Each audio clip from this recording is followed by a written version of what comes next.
سے محفوظ رکھے۔ اللہ رب العالمین ہمارے ملک کو نشہ مکت دیش بنائے، آمین رب العالمین۔ محترم سامعین، یوں تو اللہ رب العالمین نے ہمیں اور آپ کو بے شمار نعمتوں سے نوازا ہے۔ اللہ رب العالمین کی انہی بے شمار نعمتوں میں سے جس میں انسانی کے اندر موجود عقل انسانی ہے، اسلام کے اندر عقل کو بہت زیادہ اہمیت حاصل ہے۔ یہی وجہ ہے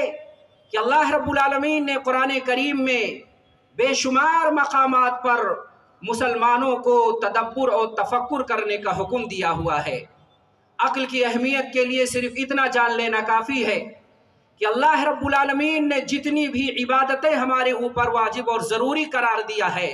ان تمام عبادتوں کے اندر، تمام عبادتوں کے واجب ہونے کے لیے، تمام عبادتوں کے صحیح ہونے کی جو شرائط ہیں، انہی شرائط میں سے ایک شرط عقل کا ہونا ہے۔ نماز کا مسئلہ لے لیجئے، نماز کے لیے عقل کا ہونا ضروری ہے، روزے کے لیے عقل کا ہونا ضروری ہے، حج کے لیے عقل کا ہونا ضروری ہے، اقرار شہادتین کے لیے عقل کا ہونا ضروری ہے، شادی بیاہ کے معاملے میں، نکاح و طلاق کے معاملے میں جہاں پہ گواہوں کی ضرورت ہوتی ہے، ان گواہوں کی جہاں پہ بے شمار شرائط ہیں، انہی شرطوں میں سے ایک شرط یہ ہے کہ آدمی عاقل ہو، عقل مند ہو۔ اس سے آپ اندازہ لگا سکتے ہیں کہ عقل کی کتنی اہمیت ہے عبادات کے اندر، اسلام کے اندر، کہ بے عقل اگر ہے تو اس کی نماز نہیں ہوتی ہے، بے عقل اگر ہے تو اس کا روزہ اللہ قبول نہیں فرماتا ہے، بے عقل انسان اگر ہے حج کرتا ہے، اس کا حج جو ہے اس کا حج فاسد ہو جاتا ہے، اس کا حج مقبول نہیں ہوتا ہے۔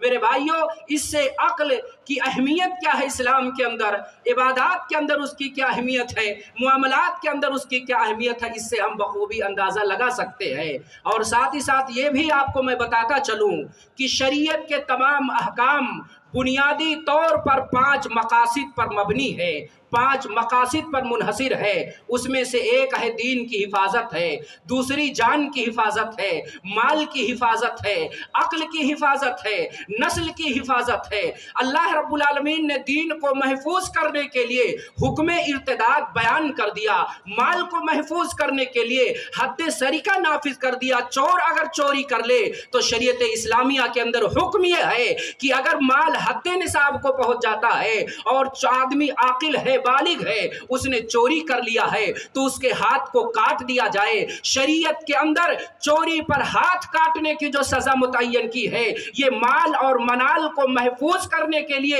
شریعت نے یہ قدم اٹھائی ہے۔ نسلوں کی حفاظت کے لیے زنا کو حرام قرار دیا، شادی کو مشروع قرار دیا۔ اسی طرح سے عقل کی حفاظت کے لیے، عقل کی حفاظت کے لیے اللہ رب العالمین نے شراب کو، اللہ رب العالمین نے نشہ کو حرام اور ناجائز قرار دیا ہے۔ میرے بھائیوں، نشہ کیا ہے؟ نشہ کیا ہے؟ نشہ کے تعلق سے شریعت اسلامیہ نے جو سختی اپنائی ہے، شاید کہ وہ سختیاں کسی دوسرے باب میں آپ کو ملے۔ اللہ رب العالمین نے ساتھ ہی ساتھ قرآن کریم کے اندر اور جناب محمد رسول اللہ صلی اللہ علیہ وسلم نے نشہ کے تعلق سے سخت رویہ اپنایا ہے۔ میرے بھائیوں، نشہ کہتے کسے ہیں؟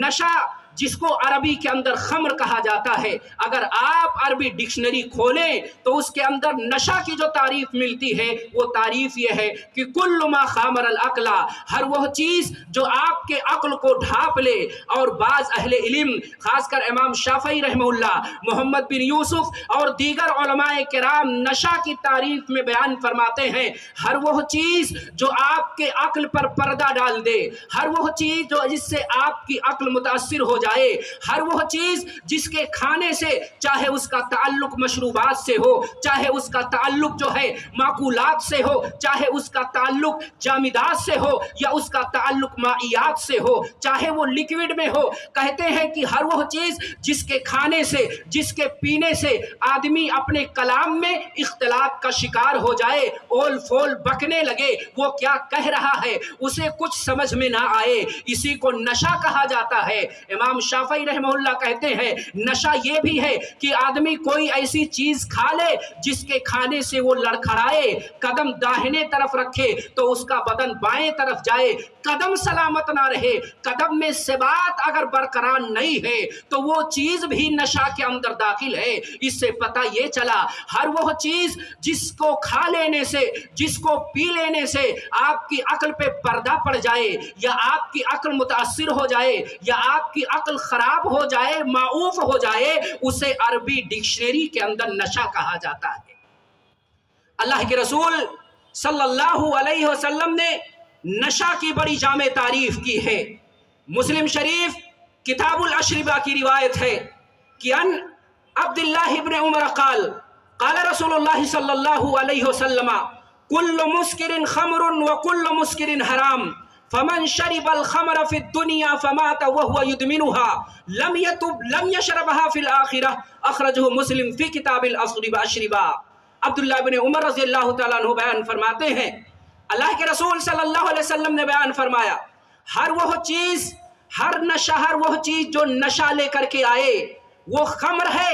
اور ہر خمر کو اللہ کے رسول صلی اللہ علیہ وسلم نے حرام قرار دیا۔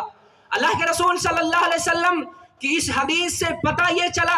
ہر وہ چیز جس کے کھا لینے سے نشہ پیدا ہو، جس سے آپ کی عقل متاثر ہو جائے، جناب محمد رسول اللہ صلی اللہ علیہ وسلم نے اسے حرام اور ناجائز قرار دیا۔ اس حدیث کا مفاد یہ ہے، اس حدیث کی عمومیت یہ بتلا رہی ہے کہ ہر وہ شے جس سے نشہ ہو اسے وہ خمر ہے، اور ہر خمر کو اللہ کے رسول صلی اللہ علیہ وسلم نے حرام قرار دیا۔ لہذا اس سے یہ مسئلہ نکل کر کے سامنے آتا ہے کہ جس طرح سے شراب حرام ہے اسی طرح سے وہ تمام اشیاء جس کو کھانے اور جس کو پینے سے یا استعمال کرنے سے نشہ آئے وہ تمام کی تمام چیزیں حرام اور ناجائز ہیں۔ نشہ قلیل مقدار میں ہو یا کثیر مقدار میں ہو، نشہ کم ہو یا نشہ زائد ہو، آپ کی عقل مکمل طور سے ایک بیگ متاثر ہو یا نہ ہو، اگر اس کے اندر نشہ ہے تو شریعت نے اس کو حرام قرار دیا ہے۔ اب کوئی یہ احتمال پیدا نہیں کر سکتا ہے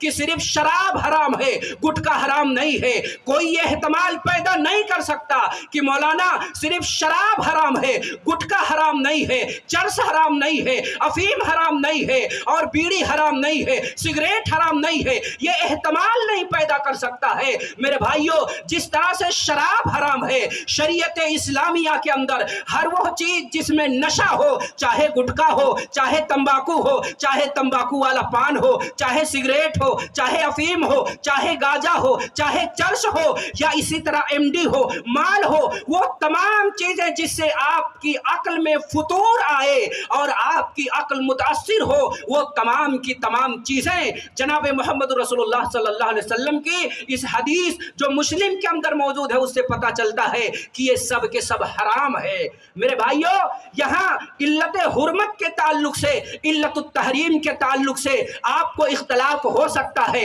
اہل علم کی مجلس ہے، علماء بیٹھے ہوئے ہیں، تحقیق المنات کو لے کر کے علماء کے ہاں بعض مسائل غیر محسوسہ کے اندر اختلاف ہے، جیسے کہ سگریٹ ہے، تمباکو ہے، بیڑی ہے، تمباکو والا پان ہے، آیا یہ اس کے حرمت پہ تمام لوگوں کا اتفاق ہے؟ البتہ تحقیق منات میں، تحقیق علت میں علماء کا اختلاف ہے۔ کچھ کہتے ہیں سگریٹ اور تمباکو کے حرام ہونے کی جو علت ہے وہ خباثت ہے، اور بعض علماء کہتے ہیں اس کے حرام ہونے کی علت کیا ہے؟ نشہ ہے۔ چاہے علت نشہ کو لیا جائے، چاہے علت جو ہے خباثت کو تسلیم کر لیا جائے، مقدمہ اولا پلس مقدمہ ثانیہ حاصل